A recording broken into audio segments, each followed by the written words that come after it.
दिखाते हैं वो जगह, वो घर जहां पर 16 साल की साक्षी रहा करती थी। इन गलियों से गुजर के साक्षी का घर आता है। तो आइए अब हम अंदर दिखाते हैं आपको कि साक्षी का घर क्या है और वहां पे क्या माहौल है।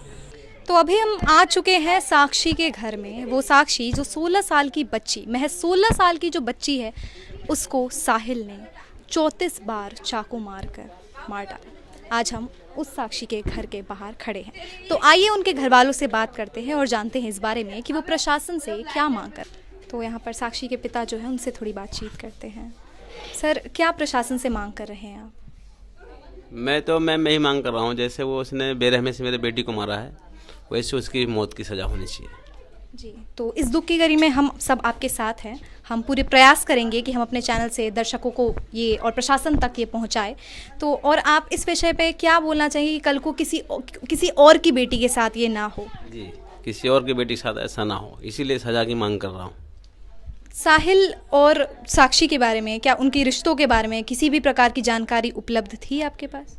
नहीं मैम, मुझे नहीं पता था इसके बारे में। साक्षी के किसी अन्य दोस्त, प्रवीण हो गया या नीतू हो गई, उसके बारे में कुछ जानकारी थी? हाँ, नीतू के बारे में जानकारी थी। नीतू ने बोली थी कि आंटी जो है मेरा आदमी बंद हो गया और इसको साक्षी को एक आध हफ्ते के लिए मेरे यहाँ छोड़ दो, कोर्ट उठ जाती हूँ, बच्चे को कोई देखने वाला नहीं है, थोड़ा बच्चे भी देख लेगी और बच्चे को पढ़ा वढ़ा ले ट्यूशन। तो उसके यहाँ छोड़ कर आई थी मेरी घरवाली खुद, और फिर रोज़ डेली उसको देखने भी जाती थी शाम को कैसे बच्चे हैं। तो नीतू यहीं पे रहती थी, ऐसे स्थानीय लोगों से पता चला है। तो दोनों जाते थे बच्चियाँ यहाँ पर आसपास में घूमते थे? जी, उसके घर पे वो छोड़ कर आई थी घरवाली हमारी। उसने बोली थी आंटी छोड़ दो, क्योंकि कोर्ट उठ जाते हैं, बच्चे कोई देखने वाला नहीं है। और वैसे भी वो थोड़ा उससे लगाव रहता था साक्षी का और नीतू से। अब क्या मांग कर रही हैं? जो साक्षी के हत्यारे हैं उनके खिलाफ किस प्रकार की कार्रवाई होनी चाहिए? मुझे उसको फांसी मौत चाहिए और कुछ नहीं चाहिए, यही उम्मीद है मुझे। मेरी यकीन लड़की थी, चली गई, जैसे वो मैं तड़फ रही, उसके माँ बाप भी तड़फे, जैसे और कुछ नहीं चाहिए। साक्षी के बारे में कुछ कहेंगे आप? क्या कहूँ, मेरी एक ही बेटी से चली गई, उससे क्या कहूँ, कुछ कहा भी नहीं जाता मेरे से। तो साक्षी क्या बनना चाहती थी बड़ी होकर? बोल रही थी पापा बस मैं 10वीं पास हो गई हूँ। मैं बोला बेटा फिर क्या करना चाहती हो? बोले पापा मैं वकील बनना चाहती हूँ। हमने कहा ठीक है बेटा, आप पढ़िए, मैं तुम्हारे साथ हूँ। पढ़ने में काफ़ी रुचि थी? हाँ, बहुत बढ़िया पास हुई थी, अभी हाई स्कूल पास की थी वो। किस प्रकार का स्वभाव था साक्षी का? आप लोगों से किस प्रकार की बातचीत होती थी, या कोई निजी बात भी वो आपको बताती थी, या किस प्रकार की बातचीत थी? बातचीत तो मेरे को बिल्कुल लड़का जैसे बात करते थे, बेटा जैसे रखता था मैं उसको, कोई चीज़ की ऐसी बात नहीं थी, हमेशा खुश रहती थी बाकी। लेकिन मुझे ये बात नहीं बताई कभी। तो यहाँ पे कह रहे हैं कि लव जिहाद का मामला है, तो लव जिहाद के एंगल पर आपके क्या विचार है? क्या वो मुस्लिम था, उसने मार दिया हिंदू लड़कियों को? ये जो है तमाम सवाल जो है सामने आ रहे हैं, इस पे आपके क्या विचार? देखो मैम, इसके बारे में तो कुछ नहीं बता सकता हूँ, क्योंकि मुझे इसके पहले कुछ पता नहीं था। तो आपको ऐसा लगता है कि वो मुसलमान है तो उसको ज़्यादा अपराधी है वो, या आप किस दृष्टिकोण से अपराध को देखते हैं? बात मैम हिंदू मुसलमान की नहीं है, बात है कि अपराध किया है तो अपराधी की सज़ा होनी चाहिए। आप बेहतर ढंग से बता पाएंगे, आपकी बेटी गई है, तो जो अपराधी है उसको आप मांग कर रहे हैं कि उसको फांसी हो, उम्र कैद हो? जी मैम, फांसी हो या उम्र कैद हो। बोली मम्मी मैं तो जो पास हो गई, 2 साल और पढ़ के मैं वकालत करूँगी, वकील बनूँगी, तेरे को काम करने नहीं पड़ेगा, मैं खुद जो ना काम करूँगा, यही बोली मेरे से, वकालत करूँगी मैं। दोस्तों के बारे में कुछ बताती थी आपको, नीतू के बारे में या किसी के भी बारे में? नहीं जी, नीतू तो मैं जानती थी, वो तो भाभी है, दोस्त नहीं, एक भाभी के समान है वो, बाकी और किसी को नहीं जानती थी मैं। तो जो नीतू है उनको इस विषय में मालूम है, कुछ जानकारी है, तो उन्होंने आपसे कभी कुछ बताया हो या किसी भी प्रकार की कोई भी बात? नहीं जी, वो कुछ नहीं बताए। वो भी अच्छी वहाँ में जब भी मिल जाता, दोनों लोग अच्छे से रहते थे, कहीं आना जाना, घर ही में बैठी रहती थी। वो दिन वो बर्थडे था, सामान लेने गई, इसी वजह से कोई घटना घटी है। साक्षी ने कभी बताया कि उसे कोई परेशान कर रहा है, या आपने खुद देखा हो कि वो डरी हो, या कभी किसी भी प्रकार के उसके चेहरे पे शिकंज हो या कुछ भी ऐसा? नहीं जी, ऐसा नहीं देखा।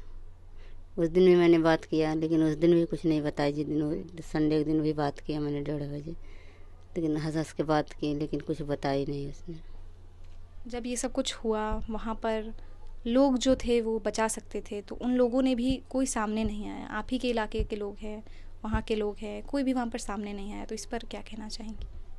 उस पर क्या कहूँ, उनके देखो ना बेटी होंगी ना बहन होंगी, इस वजह से किसी ने नहीं बचाया। आज मेरे बेटे के साथ हुआ, कल किसी के भी साथ। या तो इंसान नहीं होंगे, जो जितने वहाँ जेंट्स गुजरे ना उनको हाथ में चूड़ियाँ पहन लेना चाहिए, चूड़ी पहन के घूमना चाहिए। लेडीज़ होती ना थोड़ी देर के लिए बचा लेती, जेंट्स अगर देख रहे हैं ना तो उनको चूड़ी पहन के घूमना चाहिए। मैं तो ये कह रहा हूँ, जितने जेंट्स अगर सुनते होते मेरे से वही उठा है कि चूड़ियाँ पहन लेना चाहिए हाथ में उनको। जब ये सब कुछ हो गया तो फिर पुलिस आई, तो आगे किस तरीके से कार्रवाई की गई अभी तक? अभी तो फिलहाल में सुन रहे हैं कि सही चल रहा है, अभी कि वहीं है, लेकिन अभी कोर्ट में नहीं गया कि सब पता नहीं क्या होगा। ठीक है, तो आप यही चाह रही हैं कि फांसी मिले? हाँ जी, मुझे फांसी की उसको सज़ा चाहिए, फांसी मौत चाहिए जी। तो इंसान छूट कर आ जा रहेगा, जो इसने सजा, जो इसने कांड करा है उस सजा, वो सजा इसे नहीं मिल रही, फिर भी ये बाहर घूम रहा है, तो इसका मतलब मेरे पास पैसा है तो मैं भी छूट सकता हूँ।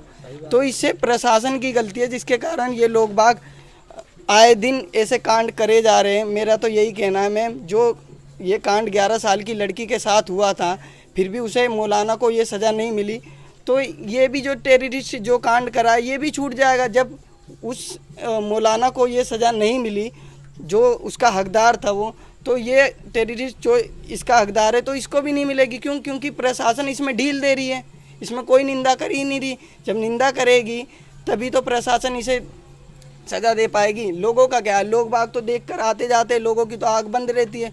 लोग आजकल क्या अपने घर के काम से काम रखते हैंगे, अपनी आवाज़ खाली अपने घर तक ही सीमित रखते हैं, बाहर तक सीमित नहीं रखते, जिसके कारण लोग बाग आए दिन कुछ ना कुछ हत्याकांड, चोर चुहारों के लिए छोड़ रखा है। यही सब खुला हुआ है, इस कारण काम होता है।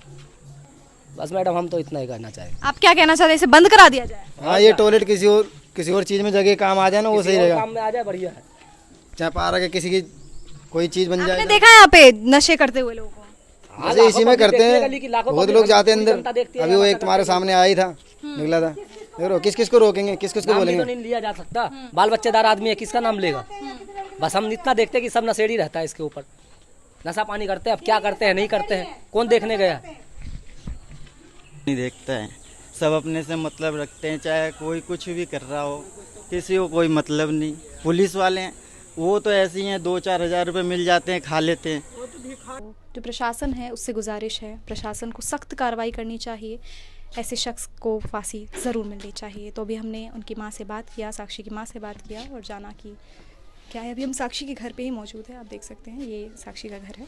अभी उनकी माता और पिता से हमने दोनों से बात की और जाना साक्षी के स्वभाव के बारे में जाना, जो ये सब कुछ हुआ, हत्याकांड हुआ उसके बारे में जाना और क्या आरोपियों को सज़ा मिलनी चाहिए उसके बारे में भी जाना।